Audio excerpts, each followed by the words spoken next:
My hands shake as I write this. Not from age, though I am 114 now.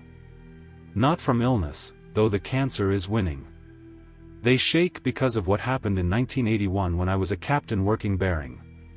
26 years of experience meant nothing when we descended to 15,000 feet. People trusted me because I had never lost a crew member.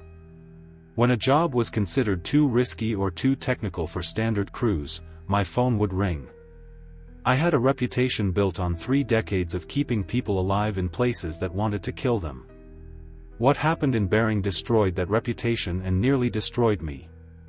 So before we continue, please make sure you leave a like and let us know where you are watching from. Thanks. My career started 3 decades ago with a near-fatal accident that killed 2 of my instructors.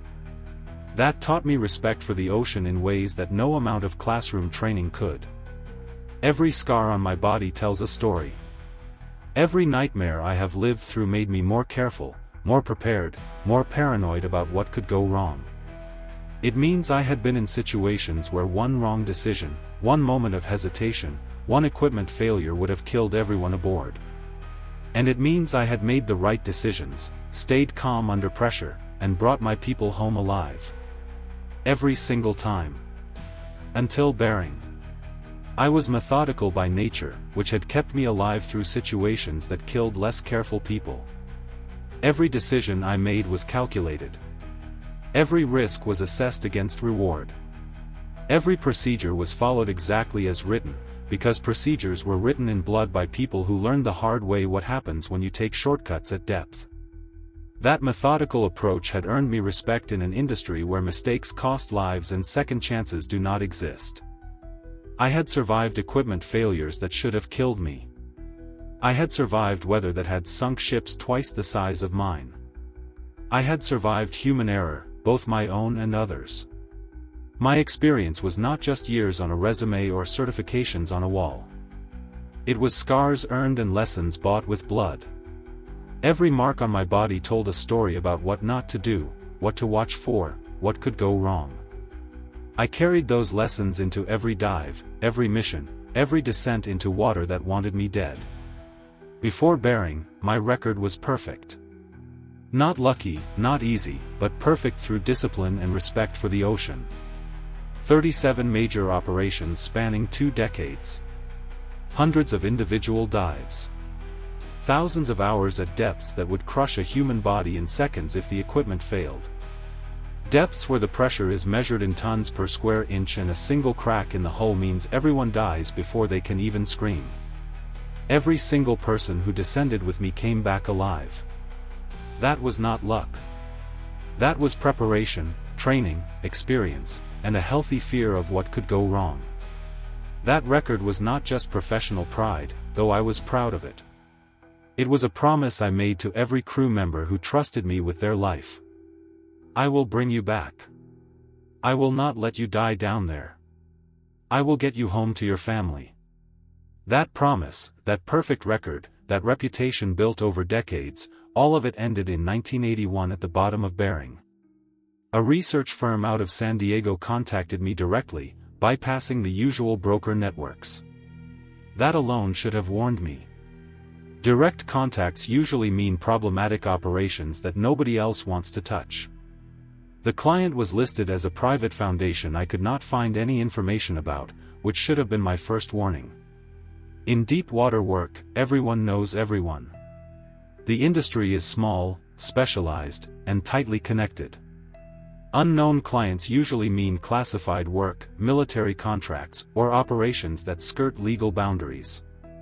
But the money was good, the timeline was manageable, and I had bills to pay. So I took the meeting. They needed someone to survey an anomaly at 15,000 feet in Bering. When I asked what kind of anomaly, they showed me sonar images that made no sense. Returns that suggested structure where there should have been only open water and sea floor. Formations that appeared geometric, almost artificial, in an area that had been surveyed multiple times before and shown nothing. The previous survey, conducted 6 months earlier, had detected nothing unusual. Now suddenly there was something there, something large, something that had either appeared recently or had somehow avoided detection until now. Neither explanation made sense, but the data did not lie. Something was down there. The area was known for extreme conditions, even by deep water standards. Bering was not just deep, it was dangerous. Unpredictable currents that could snap cables like thread. Pressure differentials that could crack hull seals. Temperature variations that made equipment behave erratically. And old stories. Stories that veteran divers told quietly over drinks but would never put in official reports. Stories about lights moving beneath the surface. About sonar contacts that appeared and disappeared. About ships that reported equipment failures in the same spot and then vanished. I knew the stories. Everyone who worked these waters knew the stories. And everyone pretended they were just stories. The pay was standard for this type of work. Not exceptional, not suspiciously high, just standard market rate for deep survey operations. That actually reassured me at the time. Companies that overpay are usually compensating for risks they are not disclosing. Companies that pay market rate are treating it as routine work, which meant they expected it to be survivable. The timeline was tight but not impossible. 3 weeks for preparation, equipment acquisition, crew assembly, and deployment. Then 2 weeks on site for the actual survey work. Standard timeline for this depth and complexity. The briefing lasted 2 hours in a windowless conference room that smelled of coffee and anxiety. Charts covered every available surface. Topographic maps showing the ocean floor. Depth contours marking the descent from continental shelf to abyssal plain. Current patterns that swirled in complex eddies. Temperature gradients that showed thermoclines and cold water upwellings. The project manager, a woman in her 50s who introduced herself only as Director Chen, walked through mission parameters with mechanical precision that suggested military background. Descent profile showing our planned route to target depth. Survey pattern outlining how we would map the anomaly. Equipment deployment procedures. Ascent protocol with decompression stops calculated to the minute. Emergency procedures for every conceivable failure mode. Everything was documented. Everything was planned. Everything followed established safety guidelines that had been written and rewritten over decades of deep water operations. On paper, reviewed objectively, this was a routine operation. Complex, yes. Dangerous, certainly. But routine within the context of deep water work. I had done harder dives. I had worked deeper waters. I had survived worse conditions. This should have been manageable. But there were gaps in the briefing, blank spaces in the documentation that bothered me in ways I could not immediately articulate. Questions that got deflected or answered with technically accurate but fundamentally evasive responses. Why this specific location at this specific time? What exactly had the previous survey mission detected that prompted this expensive follow-up? What happened to that crew? Why were the confidentiality requirements so strict, with non-disclosure agreements that included criminal penalties for violations? I asked these questions directly. Director Chen gave me answers that were correct in their particulars but wrong in their implications. The previous crew had reported equipment malfunctions and cut their mission short, she said. Standard decision when systems are not performing optimally. The data they collected was inconclusive, she said. Hence the need for this mission. The location was of scientific interest, she said. Hence the confidentiality to prevent other research groups from jumping the claim. All reasonable. All logical. All technically true. And yet 26 years of experience had taught me that what people carefully avoid saying is usually more important than what they say directly. But the money was good, my bills were real, and my pride said I could handle whatever complications arose. That pride, that confidence in my own abilities, was a mistake that almost cost me everything. The crew assembled 4 days before departure in a waterfront hotel that catered to commercial diving operations. Rodriguez handled navigation and had worked these waters for 15 years before I ever set foot in them. Tall, weathered by sun and salt, with hands scarred from rope and cable work. They had that particular economy of movement that comes from spending years in confined spaces where wasted motion means bumping into equipment or crew. They checked everything twice as a matter of habit, then checked it a third time before signing off, which made them slow but reliable in exactly the way I needed. We had worked together on 2 previous operations that had gone smoothly, which meant we had established communication patterns and mutual trust. Not friendship, exactly. You do not need to like someone to trust them with your life at depth. You just need to know they will do their job exactly as they should, every time, without fail. Chen managed systems and technical operations. Younger than the rest of us by at least a decade, maybe 30 years old, with the kind of technical brilliance that only comes from formal education combined with practical experience.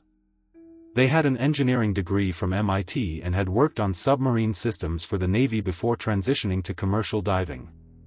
They could diagnose problems most people would not even recognize as problems, could jury-rig solutions from whatever materials were available, could explain complex technical concepts in language that non-engineers could understand. They never wasted words. Every sentence was information, every statement was precise, every answer was exact. Some people found that off-putting. I found it reassuring. At depth, in an emergency, with seconds to make decisions, you do not want conversation.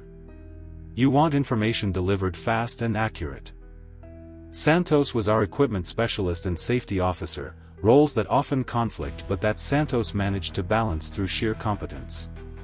They had worked offshore oil platforms in the Gulf for 15 years, had survived 3 major accidents including a platform fire that killed 6 people, had seen enough things go wrong to develop a healthy paranoia about equipment maintenance and safety procedures. They brought energy to the crew that could be exhausting or essential depending on circumstances. Where Rodriguez and I were cautious and measured, Santos was enthusiastic about the technical challenges. That enthusiasm, that genuine excitement about solving difficult problems, kept morale up during the long preparation phase. In the end, it made no difference. Enthusiasm does not matter when you're trapped at depth with failing systems and something outside that should not exist. We spent 3 days running through procedures together, longer than strictly necessary but time well spent. Communication protocols practiced until they became automatic. Emergency responses drilled until muscle memory took over. Equipment redundancies checked and double-checked. Everyone knew their role. Everyone understood the risks. Everyone believed we were adequately prepared. The vessel we would use was a proven design, a deep submergence vehicle that had logged thousands of safe dives to comparable depths. Hull integrity rated to 40,000 feet with safety margins built in. Life support systems with triple redundancy. Communications equipment with backup systems and backup systems for the backups. Navigation with GPS, inertial guidance, and acoustic positioning. Every component was tested, certified by multiple regulatory agencies, and tested again before we loaded it aboard the support ship. The night before departure, I found myself unable to sleep despite exhaustion from 3 weeks of intensive preparation. Not from nerves exactly, though pre-mission anxiety is normal and even healthy in this line of work. A certain amount of fear keeps you sharp, keeps you from getting careless, keeps you focused on the fact that everything you are about to do could kill you if you make a mistake. But this felt different. Heavier. More specific. Like standing at the edge of something permanent and irreversible. My body was trying to tell me something my mind refused to hear, sending signals I had learned over decades to recognize and respect. I had felt this before dives that went wrong. I had felt this before equipment failures that nearly killed people. I had felt this before decisions that I later regretted. But in the moment, with the contract signed, the crew assembled, the equipment loaded, the support ship waiting, turning back felt impossible. The momentum of the operation carried me forward despite my instinct screaming at me to stop.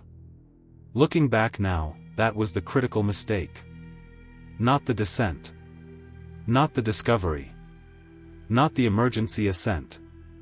The mistake was ignoring my body when it tried to warn me that we were going somewhere we should not go, to see things we were not meant to see, to learn truths that would destroy us. The descent began at dawn with clear skies and calm seas, conditions that would not last but that gave us a perfect weather window for the critical first phase. We sealed the hatches with final checks on every seal, every O-ring, every mechanical linkage. Ran through the pre-dive checklist one final time. Committed to going down. That moment of commitment is always significant in deep water work, the moment when you cross from surface where rescue is possible to depth where you are alone. Once you start descending past a certain depth, 5,000 feet or so, turning back becomes as dangerous as continuing forward.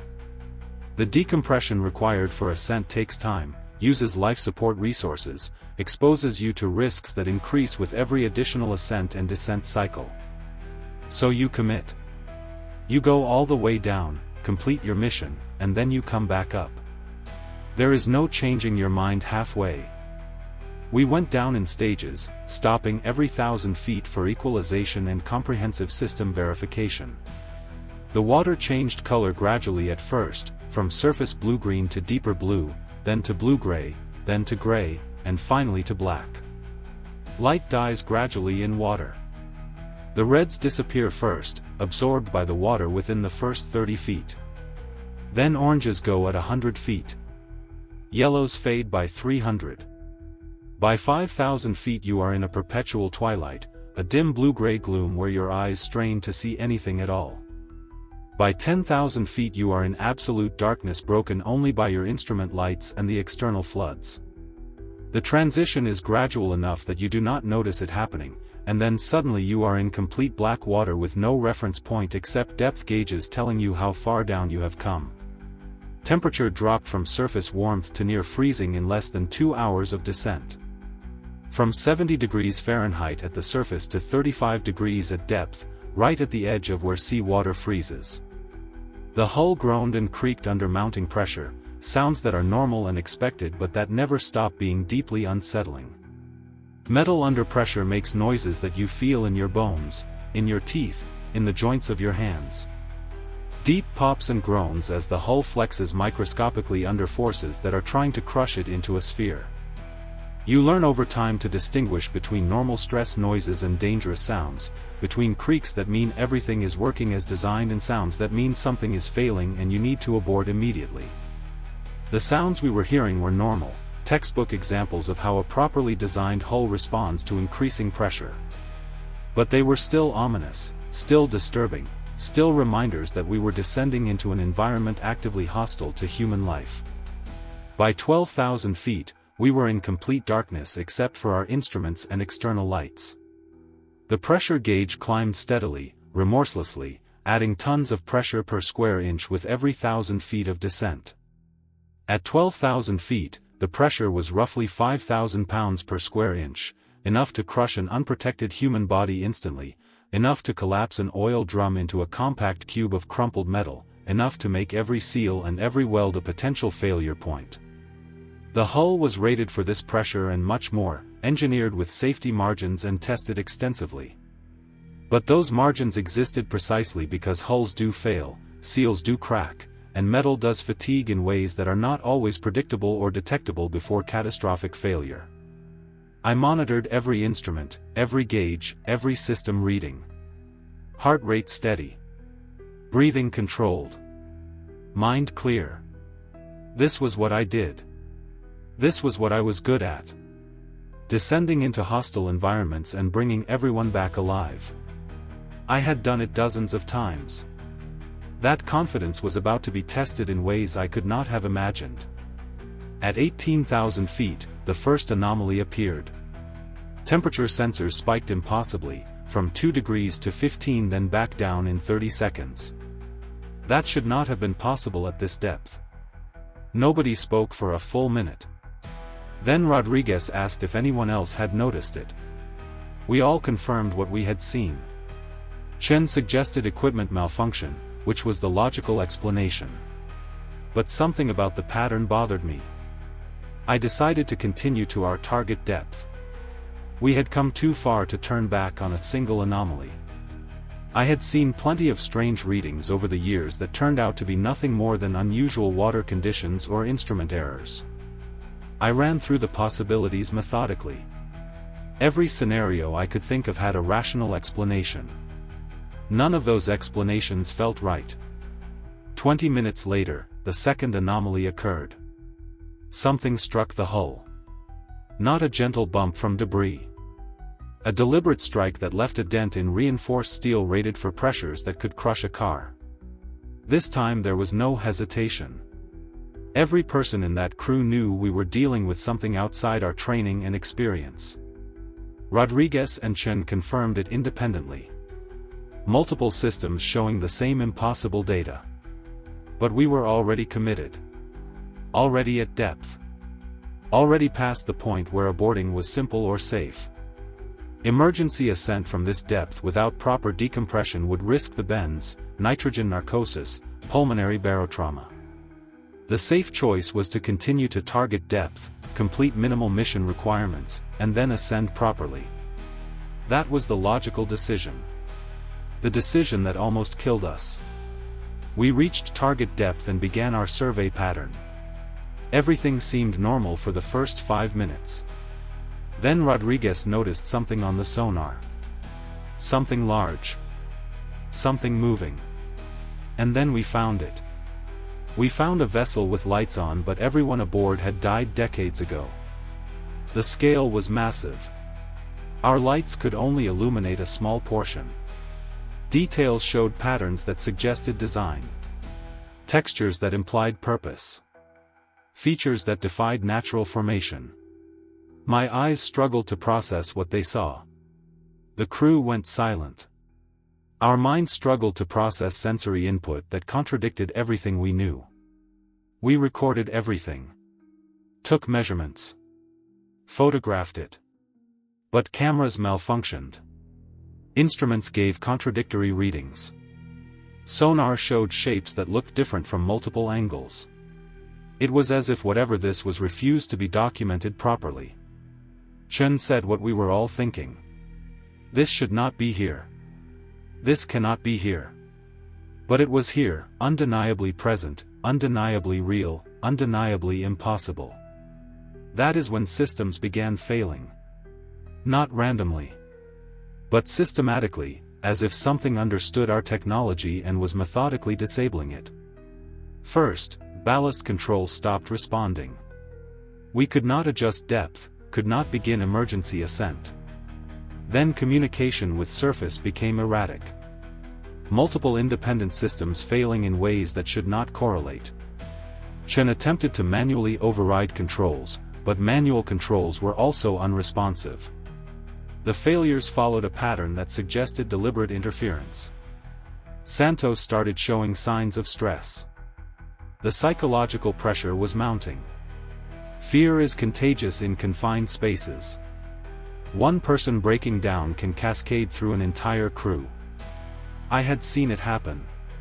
We were in severe danger at 15,000 feet with no way to ascend normally and failing life support. I gathered what remained of the crew. Explained our situation with brutal honesty. We could not stay. We could not ascend normally. We had to attempt emergency ascent and accept the risks. Decompression sickness. Nitrogen narcosis. Pulmonary barotrauma.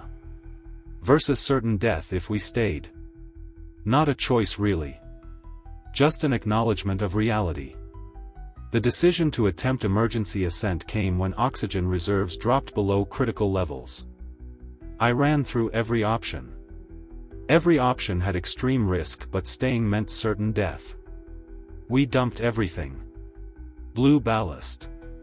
Activated every system designed for emergency ascent. For 30 seconds, nothing happened. The vessel shuddered. The hull groaned. We were not moving. Then something changed. The resistance we had been fighting against suddenly was not there anymore. We shot upward with acceleration that pushed us against the deck. The ascent was chaos. We rose faster than safe, skipping all decompression stops. Warning alarms screamed continuously. The hull groaned and flexed. I held the controls and tried to slow our ascent. Metal screamed. Rivets popped. By every law of physics, every engineering principle, every safety calculation, we should have died. The hull should have failed. But somehow we kept rising, kept ascending, kept moving toward the surface. The water changed color. Darkness gave way to gray, then to blue-green, then to light. We were going to make it. And then we broke through. We broke the surface at dawn. We were 12 hours overdue. The recovery team found us drifting. They examined our vessel. Medical personnel examined us. Officials examined our story. We told them everything. Told them about the descent, the anomalies, what we found, the system failures, the emergency ascent. Everything. Every detail. They wrote it all down with faces that revealed nothing. The official debrief took 3 days. They separated us for interviews, looking for inconsistencies. They were trying to catch us lying or mistaken or suffering from nitrogen narcosis. But our stories matched. The physical evidence supported what we said. The final report cited equipment malfunction. Human error. Stress-induced perception distortion. Every impossible thing we saw was explained away. The data we recorded was classified. We were told to never speak of what happened. For a year after Bering, I tried to pretend everything was normal. Took contracts. Assembled crews. But my hands shook during pre-dive checks. My breathing became ragged in the descent vehicle. The crew noticed. Word spread. The phone stopped ringing. The other crew members dealt with it differently. Some kept diving. Most quit the industry. One by one, they died. Accidents, they said. Suicides, they said. Natural causes, they said. By 1991, I was the only survivor still alive. The mission we shared became a secret we carried separately. The symptoms started subtle. Difficulty sleeping. Appetite loss. Then came the pain. Constant, grinding pain in my joints, my muscles, my bones. Pain that medication could not touch. They ran tests, did scans, consulted specialists. Nothing showed medical cause. The symptoms never went away. They got worse with time. I dream of drowning. Not in water, but in darkness. Not from lack of air, but from too much pressure, too much weight, too much knowledge. I dream of being crushed slowly over decades. Sometimes I can feel it calling me. Not with sound or words, but with a pull I cannot describe. Calling me back to the deep. Calling me back to finish what it started. The knowledge I carry has no value because I cannot share it. The truth I know has no power because nobody believes it. I am alone with memories that will not fade. That was 43 years ago. I am 114 now. The cancer started 2 years ago. Aggressive. Untreatable. The doctors do not understand why it is not responding to therapy. I understand. What started in 1981 is finishing now. I wish I had turned back. I should have listened to the warnings. I ignored my instincts. I led my crew into danger. I know things humans should not know. The truth is a weight I cannot set down. What I learned cannot be unlearned. I am telling this story because others need to know. The coordinates are in classified records somewhere. Eventually someone will go back. Maybe they already have. I hope they are smarter than we were. They should turn back. Do not go there. Some places should remain unexplored. The ocean covers 70% of Earth's surface. We have explored less than 5% of it. We know more about the surface of Mars than we know about our own ocean floor.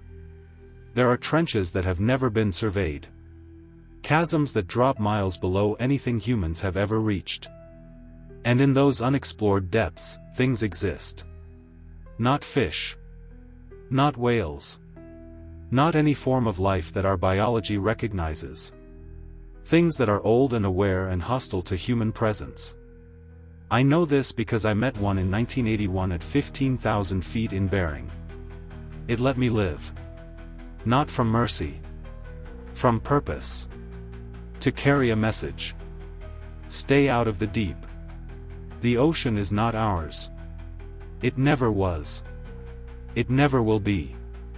We are visitors in a world that tolerates our presence only because we stay near the surface. But if we go too deep, if we see too much, if we learn what we should not know, the ocean takes us. And it never gives us back.